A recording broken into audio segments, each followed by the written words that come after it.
Bismillahirrahmanirrahim. Assalamualaikum warahmatullahi wabarakatuh.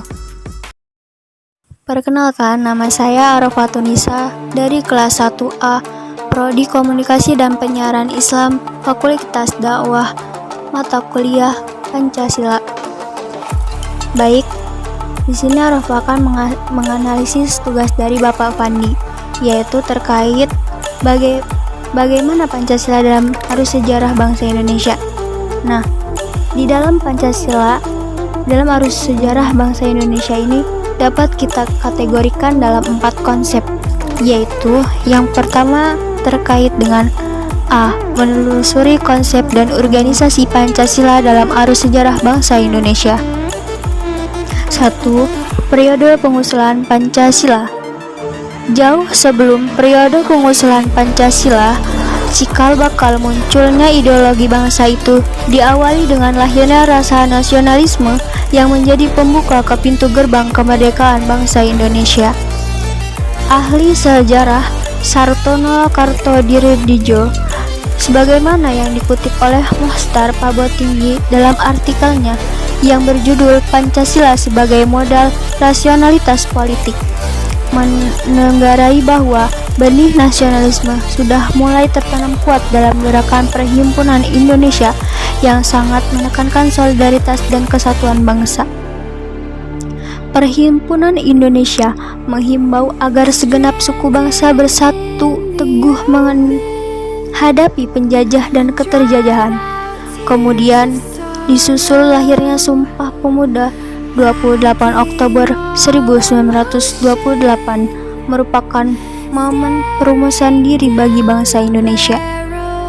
Kesemuanya itu merupakan modal politik awal yang sudah dimiliki tokoh-tokoh pergerakan, sehingga sidang-sidang maraton BPUPKI yang difasilitasi Laksmana Maeda tidak sedikit pun ada intervensi dari pihak penjajah Jepang.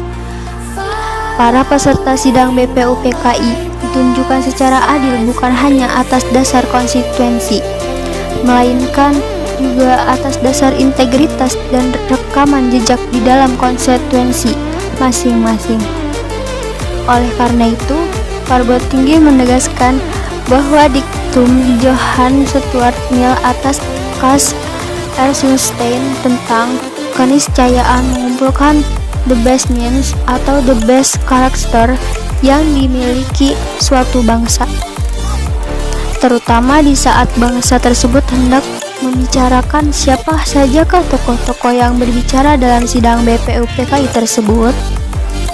Menurut catatan sejarah, diketahui bahwa sidang tersebut menampilkan beberapa pembicara, yaitu yang pertama, Mr. Muhammad Yamin, yang kedua, Insinyur Soekarno, yang ketiga, Ki Bagus Hadikusumo, yang keempat, Mr. Suetomo, dan yang keempat, tokoh tersebut menyampaikan keusulan tentang dasar negara menurut pandangan masing-masing. Meskipun demikian, perbedaan pendapat di antara mereka tidak mengurangi semangat persatuan dan kesatuan demi mewujudkan Indonesia merdeka. Sikap toleransi yang berkembang di kalangan para pendiri negara seperti inilah yang seharusnya perlu diwariskan kepada generasi berikut, termasuk kita sendiri. Salah seorang pengusul calon dasar negara dalam sidang BPUPKI adalah Insinyur Soekarno yang berpidato pada 1 Juni 1945. Pada hari itu, Insinyur Soekarno menyampaikan 5 butir gagasan tentang dasar negara sebagai berikut. A. Nasionalisme atau kebangsaan Indonesia. B. Internasionalisme atau perikemanusiaan. C. Mufakat atau demokrasi. D. Kesejahteraan sosial. E. Ketuhanan yang berkebudayaan. Berdasarkan catatan sejarah, kelima butir gagasan itu oleh Soekarno diberi nama Pancasila selanjutnya. Soekarno juga mengusulkan jika seandainya peserta sidang tidak menyukai angka 5, maka ia menawarkan angka 3, yaitu Trisila, yang terdiri atas 1. Sosio-nasionalisme, 2. demokrasi, dan ketiga, ketuhanan yang Maha Esa. Soekarno akhirnya juga menawarkan angka 1, yaitu Ekasila, yang berisi atas gotong royong. Baik, yang kedua yaitu terkait tentang periode perumusan Pancasila. Hal terpenting yang menggemukan dalam sidang BPUPKI kedua pada 10 sampai dengan 16 Juli 1945 adalah disetujuinya naskah awal, yaitu Pembukaan Hukum Dasar, yang kemudian dikenal dengan nama Piagam Jakarta. Piagam Jakarta itu merupakan naskah awal pernyataan kemerdekaan Indonesia pada alinea keempat. Piagam Jakarta itulah terdapat rumusan Pancasila sebagai berikut, yaitu yang pertama, ketuhanan dengan kewajiban menjalankan syariat Islam bagi pemeluk-pemeluknya. Yang kedua, kemanusiaan yang adil dan beradab. Yang ketiga, persatuan Indonesia. Yang keempat, kerakyatan yang dipimpin oleh hikmat kebijaksanaan dalam permusyawaratan perwakilan. Dan yang kelima, keadilan sosial bagi seluruh rakyat Indonesia. Naskah awal Pembukaan Hukum Dasar yang dijuluki Piagam Jakarta ini di kemudian hari dijadikan Pembukaan UUD 1945 dengan sejumlah perubahan di sana-sini. Dan yang ketiga yaitu periode pengesahan Pancasila. Peristiwa penting lainnya terjadi pada 12 Agustus 1945. Ketika itu Soekarno, Hatta, dan Rajiman Wododiningrat dipanggil oleh penguasa militer Jepang di Indonesia Selatan ke Saigon untuk membahas tentang Hari Kemerdekaan Indonesia sebagaimana yang pernah dijanjikan. Namun, di luar dugaan ternyata pada 14 Agustus 1945, Jepang menyerah kepada sekutu tanpa syarat. Pada 15 Agustus 1945, Soekarno, Hatta, dan Rajiman kembali ke Indonesia.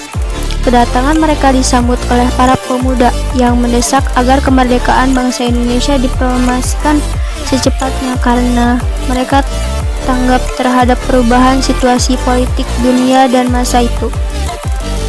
Para pemuda sudah mengetahui bahwa Jepang menyerah kepada sekutu sehingga Jepang tidak memiliki kekuasaan secara politis di wilayah pendudukan, termasuk Indonesia.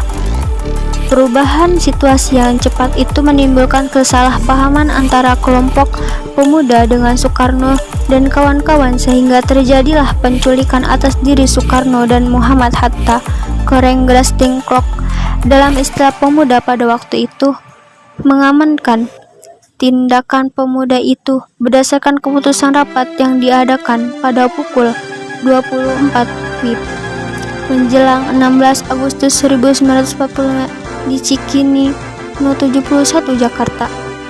Melalui Jalan Barliku akhirnya dicetuskan proklamasi kemerdekaan Indonesia pada 17 Agustus 1945. Teks kemerdekaan itu didekatkan oleh Muhammad Hatta dan ditulis oleh Soekarno pada dini hari. Dengan demikian, naskah bersejarah tersebut, proklamasi kemerdekaan Indonesia, ini digagas dan ditulis oleh dua tokoh proklamator tersebut, sehingga wajar jika mereka dinamakan Dwi Tunggal. Selanjutnya, naskah tersebut diketik oleh Sayuti Mailik.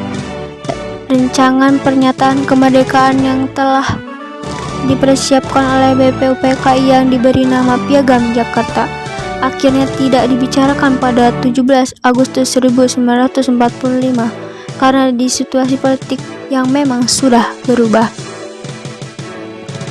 Mungkin demikianlah itu persembahan analisis dari Arafah.